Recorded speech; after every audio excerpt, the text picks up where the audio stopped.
जय माता दी भक्तों। प्यारे भक्तों, इस वीडियो में आप सुन रहे हैं श्रीमद् देवी भागवत पुराण के स्कंद 2 के अध्याय 7 को। लेकिन सबसे पहले स्वागत करती हूँ आप सभी का आपके अपने इस चैनल पर और माँ भगवती जगदम्बा से प्रार्थना करती हूँ कि माता रानी आप पर और आपके पूरे परिवार पर अपनी कृपा बनाए रखें और आप सभी की मनोकामनाएं पूर्ण करें। तो आइए भक्तों, माँ भगवती का स्मरण करते हुए सुनिए स्कंद 2 के अध्याय 7 को। देवी की कृपा से व्यास जी द्वारा महाभारत युद्ध में मरे कौरवों पांडवों के परिजनों को बुला देना। सूत जी बोले, हे मुनिगण, माननीय द्रौपदी उन 5 पांडवों की पतिव्रता पत्नी थी। उन द्रौपदी को अत्यंत सुंदर 5 पुत्र उन पतियों से उत्पन्न हुए। अर्जुन की एक दूसरी सुंदर पत्नी श्री कृष्ण की बहन सुभद्रा थी, जिन्हें अर्जुन ने पूर्व काल में भगवान श्री कृष्ण की अनुमति से हर लिया था। उन्हीं सुभद्रा के गर्भ से महान वीर अभिमन्यु का जन्म हुआ। वह संग्राम भूमि में मारा गया था। उसी युद्ध में द्रौपदी के 5 पुत्र भी मारे गए थे। वीर अभिमन्यु की श्रेष्ठ तथा अत्यंत सुंदर पत्नी महाराज विराट की पुत्री उत्तरा थी। महाभारत के युद्ध में कुरुकुल का नाश हो जाने पर उसने एक पुत्र उत्पन्न किया था। वह द्रोण पुत्र अश्वत्थामा की बाणाग्नि से पहले गर्भ में ही मर गया था, किंतु बाद में भगवान श्री कृष्ण ने अश्वत्थामा की बाणाग्नि से निर्दग्ध अपने भांजे के पुत्र को अपने अद्भुत प्रताप से पुनः जीवित कर दिया था। कुरुवंश के समाप्त होने पर वह श्रेष्ठ पुत्र उत्पन्न हुआ था, इसलिए वह बालक परीक्षित नाम से पृथ्वी तल पर प्रसिद्ध हुआ। अपने 100 पुत्रों के मारे जाने पर अत्यंत दुखित राजा धृतराष्ट्र भीम के वाग्बाणों से संतप्त रहते हुए अब पांडवों के राज्य में रहने लगे। वैसे ही गांधारी भी अत्यंत दुखी होकर जीवन यापन करने लगी। दुखित युधिष्ठिर दिन रात उन दोनों की सेवा करने लगे। महान धर्मात्मा विदुर युधिष्ठिर की अनुमति से अपने भाई धृतराष्ट्र के पास में ही रहते थे और वे उन प्रज्ञा चक्षु को समझा बुझाते रहते थे। धर्मपुत्र धर्मात्मा युधिष्ठिर भी अपने पिता तुल्य धृतराष्ट्र के पुत्र शोक जनित दुख को विस्मारित कराते हुए उनकी सेवा करने लगे। जिस किसी भी प्रकार यह वृद्ध धृतराष्ट्र सुन लें, यह ध्यान में रखकर भीम अत्यंत क्रोधित होकर अपने वचन रूपी बाणों से उन पर सर्वदा प्रहार किया करते थे। वहां उपस्थित लोगों को सुना सुनाकर भीम कहा करते थे कि मैंने इस दुष्ट अंधे के सभी पुत्रों को रणभूमि में मार डाला और दुशासन के हृदय का रक्त जी भर के पी लिया है। अब यह अंधा निर्लज्ज होकर मेरे दिए हुए पिंड को कौओं और कुत्तों की भांति खाता है। अब तो यह व्यर्थ ही जीवन बिता रहा है। भीम इस प्रकार की कठोर बातें प्रतिदिन उन्हें सुनाते थे, परंतु धर्मात्मा युधिष्ठिर यह कहते हुए धृतराष्ट्र को धैर्य प्रदान करते थे कि यह भीम मूर्ख है। इस प्रकार उस दुखी धृतराष्ट्र ने 18 वर्ष तक वहां रहकर धर्मपुत्र युधिष्ठिर से वन में जाने की इच्छा प्रकट की। महाराज धृतराष्ट्र ने धर्मपुत्र युधिष्ठिर से यह भी प्रार्थना की कि अब मैं अपने पुत्रों के लिए विधि पूर्वक पिंडदान करूंगा। यद्यपि भीम ने सभी का और्ध्व दैहिक कर्म कर दिया था, किंतु पूर्व वैर का स्मरण करते हुए उन्होंने मेरे पुत्रों का नहीं किया।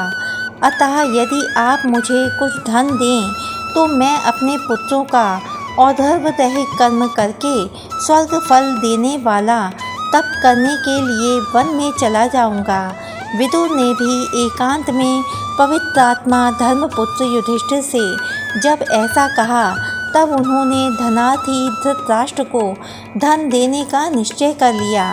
राजा युधिष्ठिर ने परिवार के सभी जनों को बुलाकर कहा, हे महाभाग, मैं कौरवों का श्राद्ध करने के इच्छुक ज्येष्ठ पिता को धन प्रदान करूंगा। महातेजस्वी ज्येष्ठ भ्राता युधिष्ठिर का वचन सुनकर वायुपुत्र महाबली भीम ने अत्यंत क्रोधित होकर कहा, हे महाभाग, दुर्योधन के कल्याण के लिए राजकोष का धन क्यों दिया जाए? इससे अंधे धृतराष्ट्र को भी सुख मिलेगा। इससे बड़ी मूर्खता और क्या होगी? आपकी दूषित मंत्रणा के फलस्वरूप ही हम लोगों ने वनवास का कठोर कष्ट सहा। दुरात्मा दुशासन महारानी द्रौपदी को अपमानपूर्वक सभा में खींच लाया।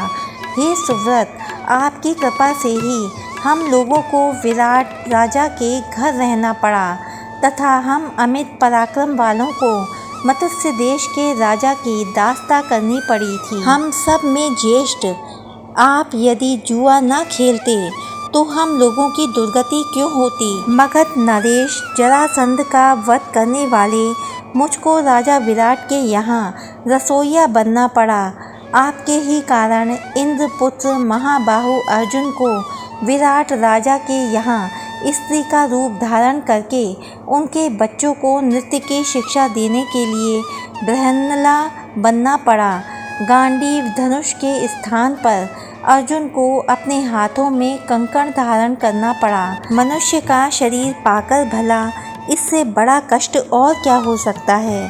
अर्जुन के सिर पर चोटी और आँखों में काजल की बात का स्मरण करके तो मन में यही आता है कि मैं अभी तलवार लेकर शीघ्र ही धृतराष्ट्र का सिर काट दूं। इसके अतिरिक्त मुझे शांति नहीं मिल सकती। आप महाराज से बिना पूछे ही मैंने लक्षागृह में अग्नि लगा दी थी, जिससे हम लोगों को जलाने की इच्छा वाला वह पापी पुरोचन स्वयं जल गया। हे राजन, मैंने आपसे परामर्श किए बिना ही जैसे सभी कीचकों का वध कर डाला, वैसे ही स्त्रियों समेत धृतराष्ट्र के सभी पुत्रों का भी वध मैं नहीं कर पाया। हे राजेंद्र, यह आपकी नासमझी ही थी कि जब गंधर्वों ने दुर्योधन आदि हमारे शत्रुओं को बंदी बना लिया था, तब आपने ही उन्हें छुड़ा दिया। हे राजन, आज पुनः उसी दुष्ट दुर्योधन के कल्याण के लिए आप धन देने की इच्छा कर रहे हैं। आपके कहने पर भी मैं उन्हें धन नहीं देने दूंगा। ऐसा कहकर भीम के चले जाने पर धर्मपुत्र युधिष्ठिर ने अर्जुन, नकुल तथा सहदेव इन तीनों की सम्मति लेकर धृतराष्ट्र को बहुत सा धन दे दिया। तब अंबिका पुत्र धृतराष्ट्र ने धन लेकर अपने पुत्रों का विधिवत श्राद्ध कर्म कराया और ब्राह्मणों को विविध दान दिए। इस प्रकार अपने पुत्रों का श्राद्ध कर्म करके गांधारी सहित महाराज धृतराष्ट्र, कुंती तथा विदुर के साथ शीघ्र ही वन में चले गए। संजय द्वारा सबको यह समाचार मिला कि महामती धृतराष्ट्र वन में जा रहे हैं। उस समय अपने पुत्रों के मना करने पर भी शूरसेन की पुत्री कुंती उनके साथ चली गई। यह देखकर भीम भी रोने लगे। वे तथा अन्यान्य सभी कौरव उन लोगों को गंगा तट पर पहुंचाकर पुनः हस्तिनापुर को लौट आए। तत्पश्चात धृतराष्ट्र आदि गंगा तट पर स्थित शुभ शतयूप आश्रम में पहुँचे और वहाँ पर्णकुटी बनाकर एक चित्त हो तपस्या करने लगे। जब वे तपस्वी चले गए और इस प्रकार 6 वर्ष बीत गए, तब उनके विरह से संतप्त युधिष्ठिर अपने भाइयों से कहने लगे, मैंने स्वप्न में देखा है कि वन में रहती हुई माता कुंती अत्यंत दुर्बल हो गई हैं। अतः माता तथा पितृजनों को देखने की मन में इच्छा हो रही है। साथ ही महात्मा विदुर तथा महाबुद्धिमान संजय से भी मिलने की मेरी इच्छा है। यदि आप लोगों को भी यह उचित प्रतीत होता हो तो हम लोग वहाँ चलें, ऐसा मेरा विचार है। तब वे सभी भाई सुभद्रा, द्रौपदी, महाभागा, उत्तरा तथा अन्यान्य नागरिक जन वहाँ एकत्र हुए। दर्शन के लिए उत्सुक उन पांडवों ने सभी लोगों के साथ शतयूप आश्रम में जाकर धृतराष्ट्र आदि को देखा। वहाँ जब विदुर जी दिखाई नहीं दिए, तब धर्मराज युधिष्ठिर ने धृतराष्ट्र से पूछा, वे बुद्धिमान विदुर जी कहाँ हैं? तब अंबिका पुत्र धृतराष्ट्र ने उनसे कहा, विदुर तो विरक्त एवं निष्काम होकर तथा सब कुछ त्याग कर कहीं एकांत में रहते हुए अंतःकरण में परमात्मा का ध्यान कर रहे होंगे। दूसरे दिन गंगा जी की ओर जाते हुए युधिष्ठिर ने वन में तपस्या के कारण क्षीण देह वाले व्रतधारी विदुर जी को देखा। उन्हें देखकर महाराज युधिष्ठिर ने कहा, मैं आपको प्रणाम करता हूँ। यह सुनकर भी निष्पाप विदुर जी ढूंढ वृक्ष के समान अचल स्थित रहे। उसी क्षण विदुर जी के मुख से एक अद्भुत तेज निकला और वह तत्काल युधिष्ठिर के मुख में समा गया, क्योंकि वे दोनों ही धर्म के अंश थे। इस प्रकार विदुर जी ने प्राण त्याग कर दिया और युधिष्ठिर अत्यंत शोकाकुल हो गए। वे राजा युधिष्ठिर उनके शरीर का दाह संस्कार करने का प्रबंध करने लगे। उसी समय राजा को सुनाते हुए आकाशवाणी हुई, हे राजन, ये विदुर जी विरक्त हैं, अतः ये दाह संस्कार के योग्य नहीं हैं। अब आप इच्छानुसार यहाँ से प्रस्थान करें।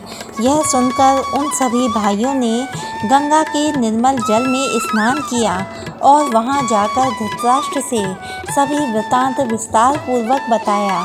तत्पश्चात सब पांडव नागरिकों के साथ उस आश्रम में बैठ गए। उसी समय सत्यवती पुत्र व्यास जी तथा नारद जी भी वहाँ पहुँच गए। अन्य मुनिगण भी वहाँ धर्मपुत्र युधिष्ठिर के पास आ गए। उस समय कुंती ने वहाँ विराजमान शुभ दर्शन व्यास जी से कहा, हे कृष्ण द्वैपायन, मैंने अपने पुत्र कर्ण को जन्म के समय ही देखा था। उसे देखने के लिए मेरा मन बहुत तड़प रहा है, अतः हे तपोधन, मुझे उसको दिखा दीजिए। हे महाभाग, आप समर्थ हैं, अतः मेरी यह इच्छा पूर्ण कीजिए। गांधारी बोली, हे मुने, दुर्योधन समर भूमि में चला गया था और मैं उसे देख नहीं पाई, अतः हे मुनि श्रेष्ठ, छोटे भाइयों सहित उस दुर्योधन को आप मुझे दिखा दीजिए। सुभद्रा बोली, हे सर्वज्ञ, मैं प्राणों से भी अधिक प्रिय अपने महान वीर पुत्र अभिमन्यु को देखना चाहती हूँ, अतः हे तपोधन, उसे अभी दिखा दीजिए।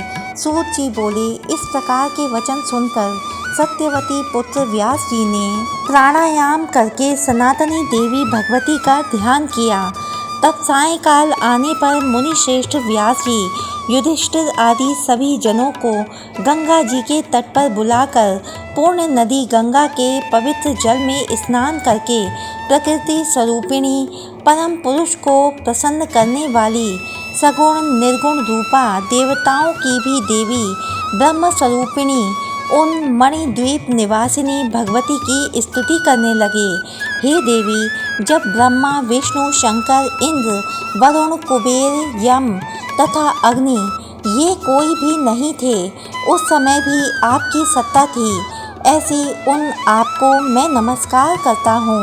जिस समय जल वायु पृथ्वी आकाश तथा उनके रस आदि गुण समस्त इंद्रियां अहंकार मन बुद्धि सूर्य तथा चंद्रमा ये कोई भी नहीं थे, तब भी आप विद्यमान थीं, ऐसी उन आपको मैं प्रणाम करता हूँ।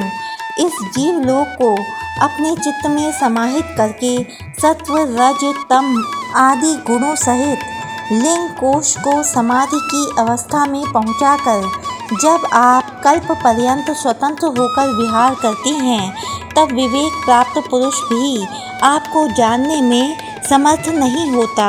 हे माता, ये लोग मृत व्यक्तियों के पुनः दर्शन के लिए मुझसे प्रार्थना कर रहे हैं, किंतु मैं ऐसा कर पाने में समर्थ नहीं हूँ, अतएव आप इन्हें मृत व्यक्तियों को शीघ्र ही दिखा दें।